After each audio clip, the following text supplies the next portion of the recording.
Welcome back! When I originally conceived this series, I imagined people would learn Spelunky along with me as I played the game. When I decided I wouldn't fake start over the game from the beginning, I created a knowledge gap for those people. So if you're new to Spelunky, I'm going to back up and this episode is for you. Let's play Spelunky. The name of the game is Spelunky. The object of the game is to win. You win by... Well, actually, I'm not sure how you win, but I am assured it's possible if you can get far enough and deep enough into the game. In the meantime, it's possible to collect gold and other valuable treasure, and the value of all the treasure you die with will serve as a score which will appear on the Steam leaderboards.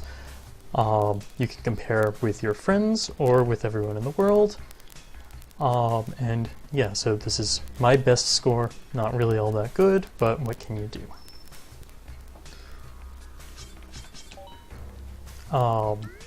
There are a couple of modes, adventure mode, and there's also the daily challenge where you get to play the level once. Everyone plays the same level, same random seed, and compare each other. As you can see, you can select which character you would like to play as. There are 4 default options to begin with, these 4, and as you play you can unlock some more. I'm going to be playing with the default archaeologist style character with the fedora.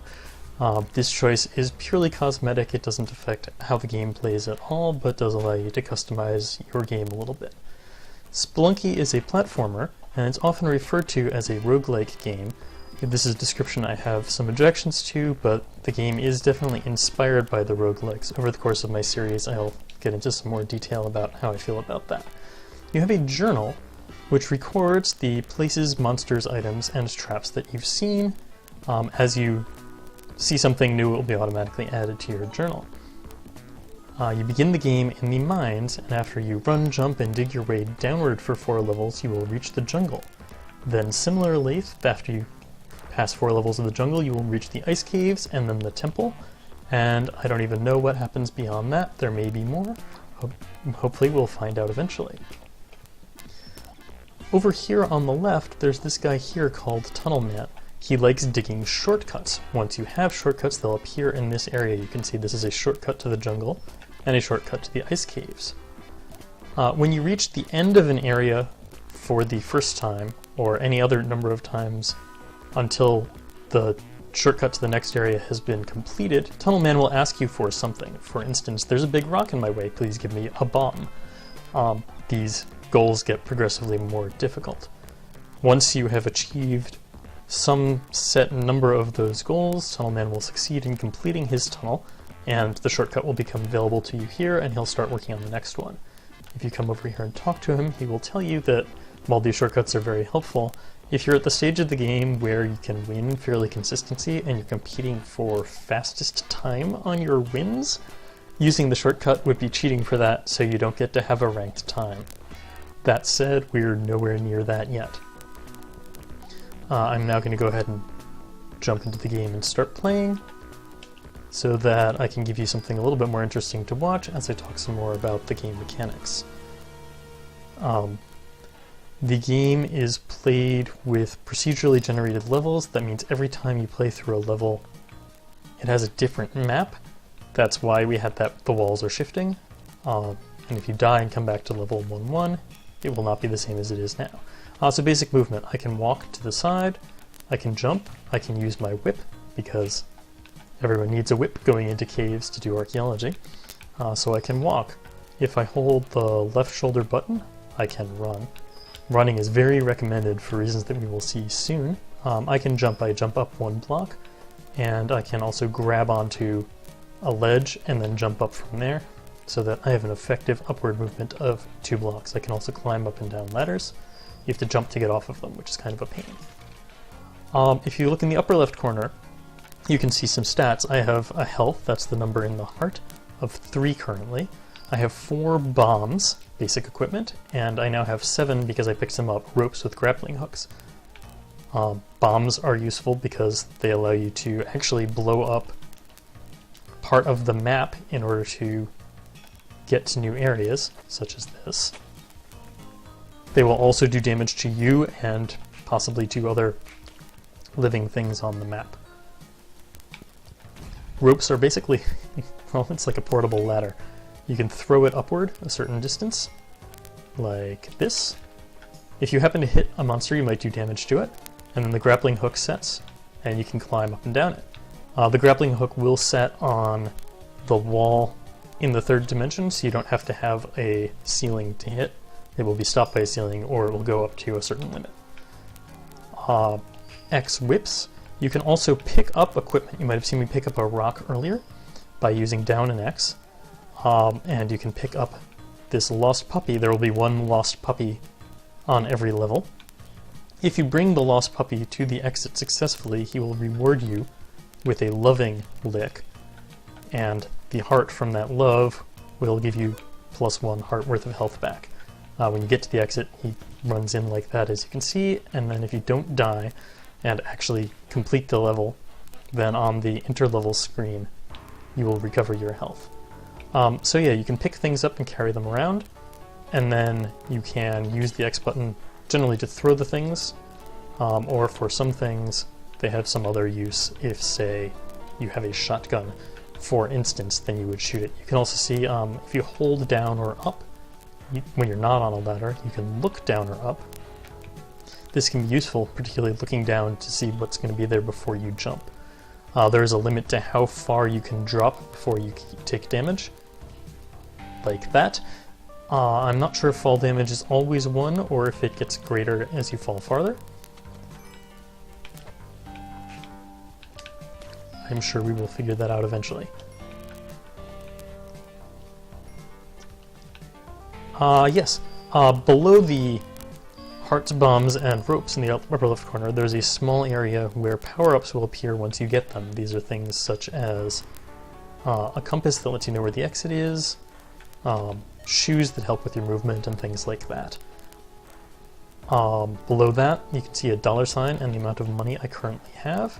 As I gain more gold, gems, and valuables like that, it will be instantly added to that total. I don't see the dog. I must have missed him.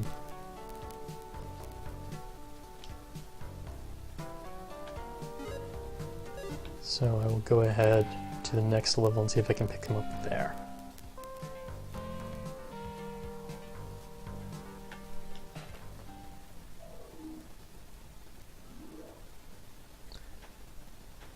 Yeah, so all of the map levels are, well, for the most part, as I said, map levels are procedurally generated. There are also some set pieces.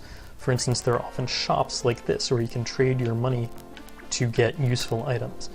For instance, I could get these spike shoes for 4,000 gold, or 4,000 money. A better example, I see some money. Well, no, that's going to be hard. So yeah, I could buy this. It'll be added to my power-up area in the upper left corner. I now have the power of spike shoes. Spike shoes make it so that I don't slip on ice. And also, because this makes sense, if I jump on an enemy with spike shoes, I will do more damage. I did not mention this, but in long-time platformer tradition, you can damage enemies by jumping on them, as well as by using your whip on them, or other weapons that you might gain. There are some other set pieces that sometimes appear. There are vaults which can randomly appear on levels. These are small, about 2x2, maybe 3x3 holes buried in the walls, where there is a NPC guarding a couple of treasure chests. He gets very angry if you come in, but if you can successfully navigate it, it's worth some. There's really good money in there. There are also sometimes there will be a level sound, something you hear at the beginning of the level, which indicates that there is a more complicated set piece on the level this time. Those are region specific. So for instance, there are a couple that are just for the mines, and there are a couple of more for other areas. There are some static levels as well. Those have special entrances to them and are sort of one-level branches. At least the only ones I've seen are one level big. And those will often have some sort of a special prize or something like that, and Some of those are fixed maps, some of them are just different map styles. If you wait around on a level too long, the game does have a soft clock. So if you spend too long being 2 minutes and 30 seconds on a level, then the game will complain and send a ghost at you. A terrible chill runs up your spine. There is now a ghost on the level coming after me. As you can see, if he catches me, I will instantly die. So, recommended to run away, or not spend so much time on levels. Using the run button can be very helpful for that. So you saw the dog licked me as I went through this inter-level, and now if you look, I used to have 1 health, and now I have 2 health. I think those are most of the things I wanted to mention, so I'll just play this game out, and if anything occurs to me as I go, then I'll be sure to mention it. Mystery boxes are always exciting. I will buy that. I will pick it up and open it, and it's a boomerang. Boomerangs are a great weapon. They do more damage than the whip, and unlike some other projectiles, unlike, say, throwing a rock, they'll always come back.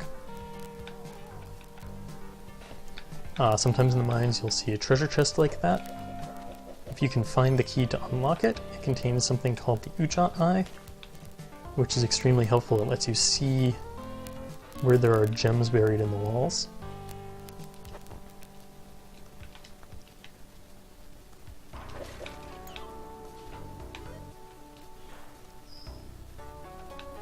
I'm just checking over my list to see if I missed anything that I wanted to get to.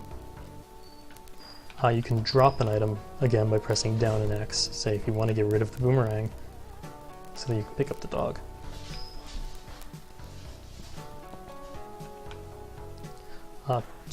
I recommend always look before you leap.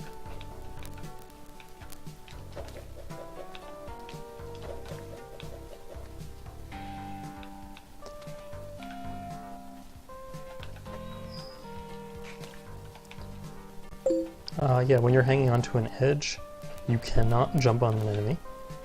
And if you hang on for too long, you will drop the thing you're holding in your hand.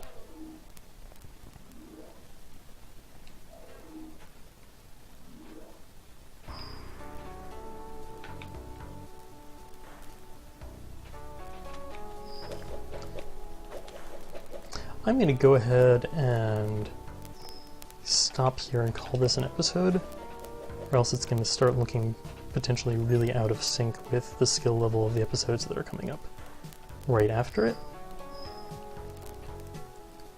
But I hope this has been a good introduction to Spelunky to give you a sense of what's going on if you didn't know how the game works. And please watch the rest of my series. I hope you enjoy. Having said that, I could just die. Yeah, okay, hope you've had fun. If you decide to play Spelunky, do know you will die a lot. Every time, hopefully, you will get just a little bit better until you can reach the point where you're doing consistently well for whatever your current goals are, and maybe eventually consistently winning. This has been a Spelunky. Hope you enjoyed.